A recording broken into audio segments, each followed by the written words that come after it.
Ladies and gentlemen, hello and welcome to the channel. I'm Stylosa, and today, I'm joined by Josh. Hello, Josh. You're over Hi, there I'm here. Hello. I'm here too. Hi, hello. What are we talking about, Sty? What's happening? Role Queue. Absolutely Role Queue. Like, what I want to do is, I made a video which sort of brought together all of the, most of the community's reaction to Role Queue. You know, people like XQC and other players like that, well-known big players. And then I did put a tweet out and asked for some feedback just to see how you guys were finding Role Queue. But in this video, I kind of want to go deeper. I've played this since it's been live, and I know you've been playing it as well, Josh, and I just kind of want to bounce around some discussion on the state of Role Queue, and is it as impactful as we thought it would be, and is this good for the game long-term and short-term, and what kind of weird things have we seen happen, and maybe what things could we see sort of plugged into Role Queue to kind of upgrade the system as time goes on? Yeah, it's definitely been a big change. I think you've been playing it a little bit more than I have, because basically, if you aren't aware, if you don't have Sty on your friends list, guys, you don't have that luxury that I have where I get to see him. He's just non-stop in there. You are playing Overwatch 24/7 these days from what it looks like to me. I've been playing some Fire Emblem, that's been eating some time for me, but otherwise for me it's been quite a decent bit of Overwatch as well. And I even put out this tweet after streaming last night, which is like, I generally stream about 3 hours of Overwatch, and the reason why I decided I'm going to stream 3 hours of Overwatch is that's about as much as Overwatch as I could take. But after playing with Role Queue, there's a different feeling after those 3 hours of, you know what, I could probably still go for like a lot more. And I know there's some mental streamers out there like XQC streams for God knows how long and can just go and go and go. But for most people, like, you could only take so much Overwatch in a day. But for me, I find that I can play so much longer now, because even though some of the games go bad, even though sometimes you'll get games you go, oh my god, what are you doing? Oh my god, I've got the worst DPS in the world, I can't believe it. You still have like a game of Overwatch. It's like the worst game you get in Role Queue, the worst possible match you can get in Role Queue, is still better than what you used to get before. And I don't know if you found that, but like the bad games I get, I still kind of have fun, and it still feels like I'm playing Overwatch. Even, you know, as my team starts shouting at each other and I just, you know, click out of voice chat and there we go. Bob's your uncle. Done. Job's a good one. I mean, yeah, like, I've been playing a lot of it, but because I think, you know, I kind of, this sounds, well, I hadn't retired from Overwatch, but I think I was in some sort of retirement phase where I just wasn't playing Overwatch as much as I used to before. I might have covered this in a previous video as well, but essentially I would play a few games and then I kind of would be like, okay, I'm not really feeling this anymore because, you know, we didn't have Role Queue in place at the time, couldn't play the heroes I want to play. We've been over it a billion times before. I think now I've got Role Queue, and this is something I've always wanted for a long time, because I can play the heroes I want to play within reason. I mean, there are times when maybe I want to play Zarya, but we've got a Sigma, so it makes sense to play the double barrier, the Orisa, and the Sigma instead. There are like little things you kind of have to change, but it is so much better because that first initial hurdle of I'm playing what I want to play, and I feel like I'm improving, which sounds really crazy to say, but I've been improving on Mei. I've been playing a lot of Mei on the Spitfire account. It's in Master. It's like I think it's about 3.8k. It's okay. I win some, I lose some. It's fine. But I'm playing Mei. The only downside, though, and Jeff did touch on this, is the length of the queues. If you want to play DPS in mid-Master, you are looking at a 12, 13, 14-minute queue, and that after a while can be a bit of an issue. But I like what you said, Josh, that you're feeling like reinvigorated and re-energized to play more Overwatch than you have in the past. I think for me, when I play DPS, because I've got these really long breaks in between my games, it lets me calm down. I'm like, oh, cool. Okay, now I'm back in the queue. So what I'll do is I'll throw up a few streams and I'll just watch what's going on there. Maybe watch a few YouTube videos or whatever. And then my queue pops and I go back in. Although I will admit, I have missed it once and, yeah, did lose some SR, which is unlucky. But I think that's going to happen to everyone, right? Yeah. Maybe? I don't know. It's unfortunate. Like, I have seen, like, I have been keeping an eye, like you have, on, like, some of the community responses. And it is one of the things that is kind of a quote-unquote concern. And I know that this is, like, I'm sure nobody is going to have sympathy for these people, but it's worth mentioning. Like, we got to talk about it, guys, and especially for like, the longevity of the game, where on the highest and probably on the lowest ends as well, the queue times do start to get absurd. Like, there's GM players talking about, you know, 30-minute long queues and stuff like that, and like having to start playing hardcore Minecraft to keep themselves entertained while they're waiting for the next queue to pop. And it is like a concern in the long term of like, well, that's going to slowly start pushing these players out. Ideally, hopefully, and what you're wishing is that these players will start pushing towards stuff like tanks and support. I will say, that's like, been happening. Yeah. That's been happening, Josh. So I've been watching Defran.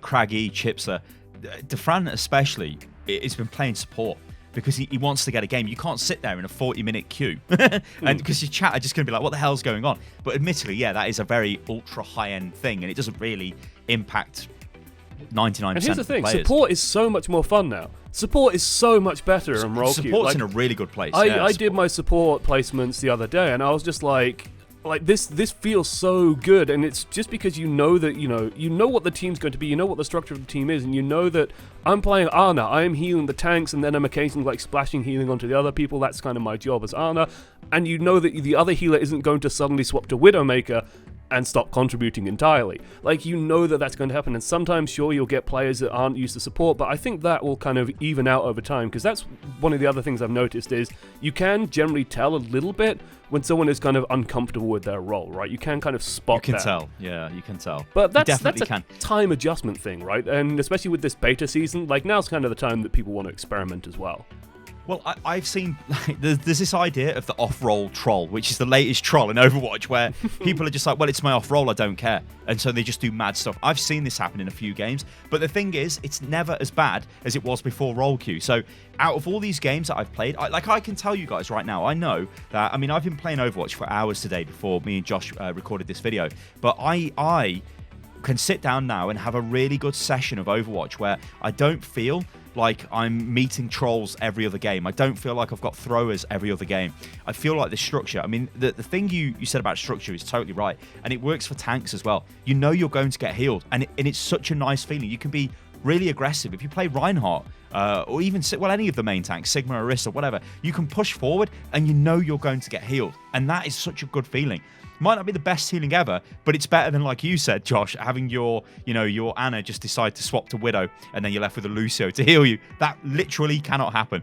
I will say, though, it is a bit disheartening when you get a Brig on your team and you're like, where's the healing? I mean, I don't know what's going on with Brig. It's like, Anyway, that's for another bloody day.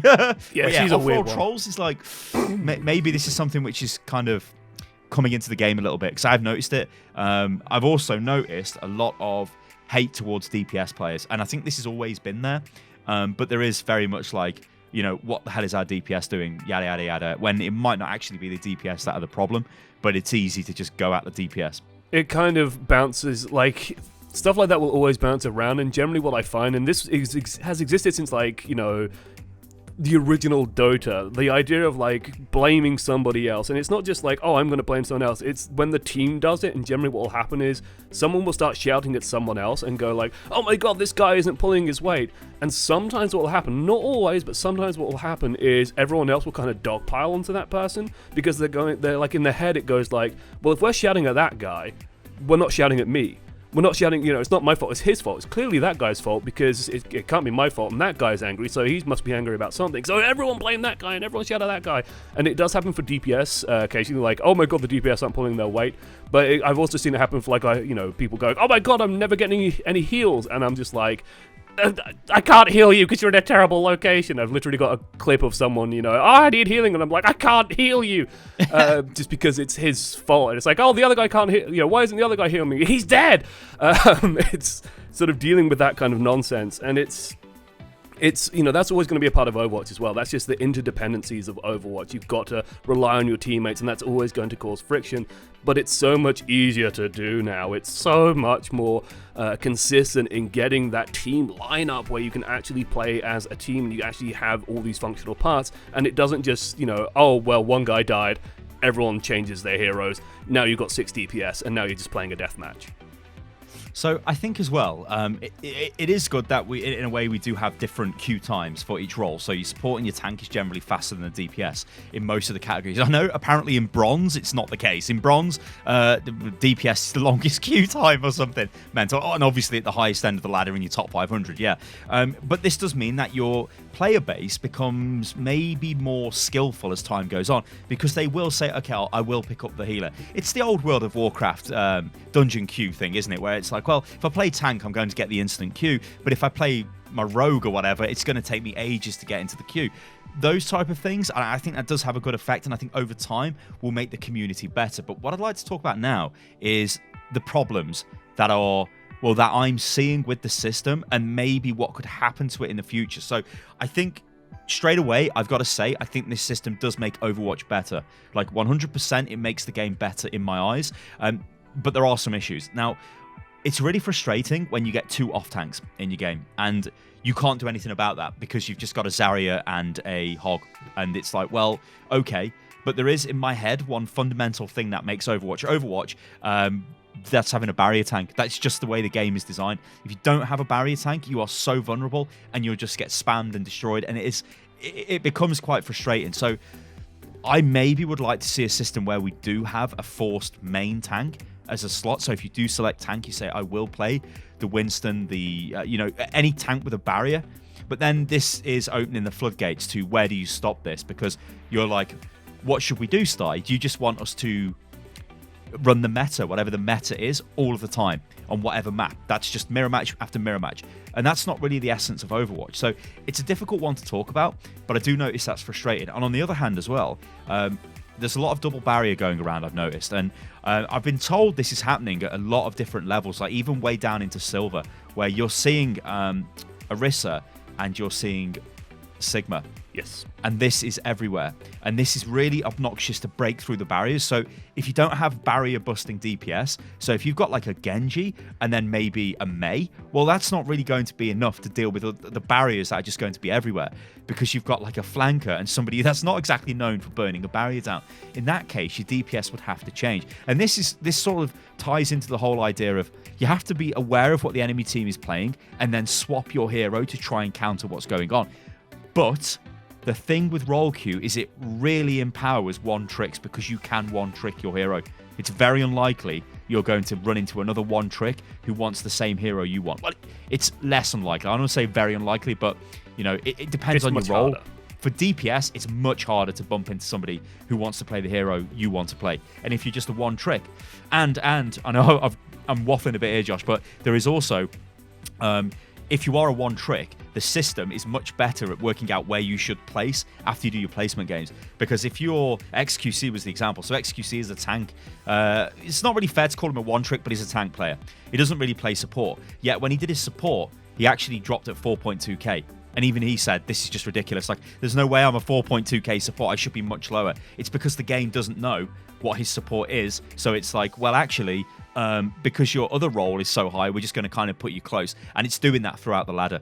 If you're just a Lucio one trick and you're, 2.5k rated, if you suddenly pick up DPS, then you become around 2.5k rated, but you may have never played DPS in your life. And It's like, that is a problem. So in a way, one tricks are actually in a stronger position now.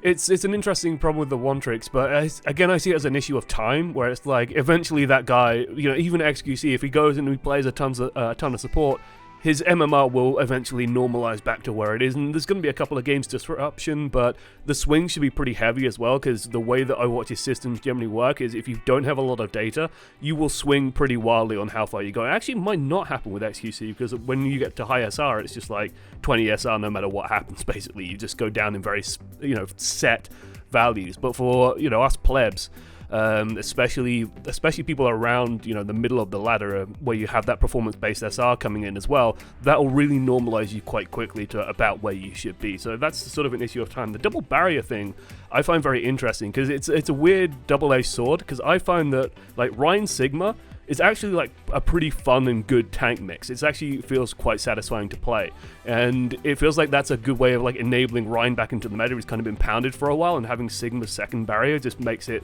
so you have a little bit of time to rest Reinhardt's barrier here and there, and you can sort of use it very tactically and cleverly. But when it goes with Orisa's barrier, it feels so oppressive. But you mentioned that it's like, you have to change your team lineup, and that's always been the core of Overwatch, right? If you don't have that in your sort of back pocket and go, hang on, they're playing double barrier, I can't just play Genji here, and especially if they're playing some safe supports that you can't dive into the back of, you've got to play something higher damage, you've got to play something that can actually smash those barriers, then yeah, you just got to go for it. The issue is that when someone doesn't swap and doesn't change to something that can break a barrier, then that's when you start getting your support going, oh my god, the DPS aren't doing anything, all the usual problems start arising again. So it's like, do they have to incentivize people to swap? Do they have to like make it so that it's easier to swap hero and, you know, retain ultimate charge or something crazy like that? Like, should they start toying with those ideas? Or do they just leave it as it is and just say, you know what, if you're not going to change, you're going to lose, and that's just going to make everyone's lives miserable? Well, I think it's also a symptom of the fact we've got role queue as well, because if you are queuing as DPS, you most likely just want to play maybe one type of DPS or one hero, and then you really don't want to change in the match. And because everybody's locked to their role, you can't have, I mean, the worst scenarios in the past where you may go down to a solo support just to go for like a heavy barrier break-in sort of setup. But the issue with that is that's rolling back the system to how it was, and that's never going to happen. So it is interesting to me to sit down and, after all of these hours and hours I've played of role queue, to look at the pros and the cons. And the list of pros is so massive compared to the cons. It's so small. But I just wanted this video to be kind of balanced. I don't want to just sit here going, oh yeah, it's the greatest thing that's ever happened to the game. Hello? I've figured it out. I've cracked it. Hello? They make Bastion a healer. No. Right? So then you can have a support that does huge amounts of barrier damage and can then also heal. And there you go, you've nailed it. Because then you don't. Then the DPS can, you know, they can do what they want. They can play Genji or whatever, and they don't do any barrier damage. And then boom, you got a support that can kill barriers. It's genius style. That is literally the worst idea I've ever heard in my life. What? Or just give I don't know. Let's give Batiste Bastion's minigun. Hell That's yes. what we should do. Hell yes. Batiste is the best support right Honestly, now. like a barrier smashing beast. tank. Batiste is so good He's right a now. beast. He's a fun. beast. I But still you know, feel worried not we having did- Transcendence, but he's so fun. He's so fun. Well, this is the thing as well. You did say the support meta is, well, supports are in a really good place right now, and they are. You can almost play any supports together, provided you've got a main healer, and it's fine. I'm seeing loads of like Anna Batiste. There's a problem, yeah, because you don't have a Transcendence, but it's like, well, you've got Immortality Field, so you can be kind of cheeky with that, and I don't know, it's really cool, like support. Right now, I mean, when I go into a game and I look at it, I don't really necessarily care what my supports do, provided there is at least a Batiste, an Anna, a Mercy, or a Moira. If there's one of those, it doesn't really matter. It's like, okay, support is fine. DPS is the most flexible slot, and this is the problem. But typically, historically, it's the least flexible, isn't it? Because if you've got a Widow main, they're just going to play Widow. And you might be like, well, actually, there's two barriers in your face and you can't do anything Widow. And she's just like, well, whatever. All I'm doing is playing Widow. Or you get like a Junkrat or somebody who's just some crazy one trick. People don't swap as often. Then you look at the tanks. I think tanks generally work together. And I have noticed you do get this sort of, it's like a little, your little squad, isn't it? It's like, yeah, yo, my tank, bro. So you're like, hey, what do you want to play? Or what I tend to do is I wait for the other tank player to lock in. So if they locked a Zarya in, I just go straight for Reinhardt, and that would be it, because I know I can give them charge when they bubble me, and that's cool. I wouldn't play the Sigma in that case, because it's very hard to get charge with the Sigma, because Sigma's, you know, messing around behind his barrier, whereas Reinhardt is his barrier. And on the other hand, if the guy picks Sigma, I'd be like, well, okay, I'm going to play Orisa, or maybe a Reinhardt, but generally it'd be Orisa. And then we kind of work it out together. So you do see a lot of that, but there are times you get a Hammond main, and it's like, okay, we've got Hammond. What do we do? Yeah, it's just like, what do I do? What do I pick? What do I pick? Yeah. So, but when these wrenches get thrown into the team comp, it's still, you've still got tanks, you've still got damage, and you've still got support. So even though it's bad in some ways, it's not. You haven't lost the game. It's still winnable, and that's. I think you sort of touched on this earlier. It gets bad, but it's not as bad as it used to be, because it would. You know, I hated those games you'd be in, and everybody just gives up, and everybody just plays DPS, and it's terrible. You know, sure, people give up now, but they don't give up how they. Well, it's not as often. And yeah, even the most toxic games I've had, people still like, and I'm sure people do stop playing, and I'm sure people do start throwing games really hard and all that kind of stuff. But that all happened before. And in the instances where people get a little bit annoyed and they start getting a bit salty and start getting a bit sarky, they still play the game. You still have a game of Overwatch happening, and it still feels like you're playing Overwatch. It doesn't start feeling like you are just fighting your own team. And that was like the most frustrating, like downer part of playing the game previously. It was always felt so bad when all that started happening was, oh my god, I can't believe you swapped off this, or oh my god, I can't believe you're so bad at this hero, I'm going to swap onto this and do this. It's really bad. I say the only other negative that we haven't touched on yet is when you have someone leave, and you can't, like, rearrange the team ever so slightly to maybe try and cover some bases a little bit better, and you're sort of always stuck in whatever framework of 2-1-2 you have left. But I'd say even in those instances, when someone has left, you've probably lost anyway. Like, it happens. Just got to deal, I suppose. But it's so much better. It's Well, I guess the very final thing we haven't the kind of touched on, this was the idea of the MMR reset. A lot of people were asking for this, and the issue with the MRI, I was going to say, well, we're getting scanned with the MMR. You need your brain reset. scan, son. Yeah, an MMR reset. It's a terrifying idea to me. Yeah, it's such. What they're doing now is much better, even though it might put you into a few leagues above where you should be, or you have maybe 2 less SR. It's way less disruptive to the ladder, because if you completely reset everybody's MMR, then suddenly we're working from scratch for everybody, and it's just going to be an absolute nightmare. There will be tons of games where people would just get rolled, because I've always looked at Overwatch like this. If I had I guess if you were platinum and you had like a GM in your game, that GM would be quite noticeable and would really heavily influence the game. Just if you had like a platinum player in like a silver game, let's say, they're going to heavily influence the game. It doesn't matter what role they're playing, they're going to be a lot better than what's going on, and it's going to mess the game up. Now, if you just got rid of everyone's rank, that's just going to happen all over the place. It's going to be disastrous. So we both have communities, right? And we've both done viewer games, I'm sure, at various times, and it is so difficult to get viewer games and like community games working. And when there is like 1 or 2 people especially who are notably better than others, and like these people are generally like, oh well, they're grandmasters or they're master players, and those players are generally very competitive, so they'll jump at the chance to play in these games, and then it just becomes a matter of, oh god, we got to try and balance this somehow. And you can really feel when the MMR is just way off.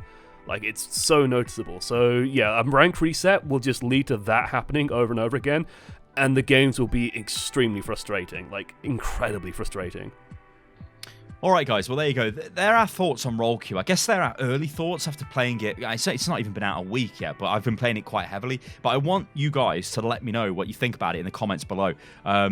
Go into detail as well if you can. I'd also like to know where you placed and where you were last season. So if you were, 3K last season, where did your primary role place this season? So if you fancied yourself as a tank, where did you place in tank? But also I'd like to know where you placed on the other roles as well, and just general thoughts, because and this, and actually I'm going to put this at the start of the video in one of my little fancy graphic pop-ups.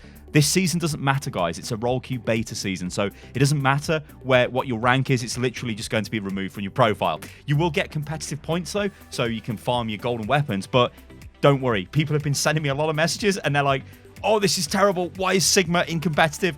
It's like, yeah, but it's just a test. Actually, it's good that Sigma's in comp, because these 2 weeks don't matter. So it's cool, guys. Josh, awesome. Take us out. Yeah, thank you so much for joining us, guys. Don't forget to hit the sub button and ding the bell if you haven't already. You get lovely notifications of when videos go live. You can find Stylosa at Stylosa on Twitter. Yeah, that's where you get all the Stylosa news that you could ever want. And you can find me on Twitter as well at one_amongst_many, and on Twitch at twitch.tv/oneamongstmanytv. Thank you so much for joining us, guys. This has been our thoughts on Role Queue, and we'll see you on the next one. Toodaloo. Toodaloo.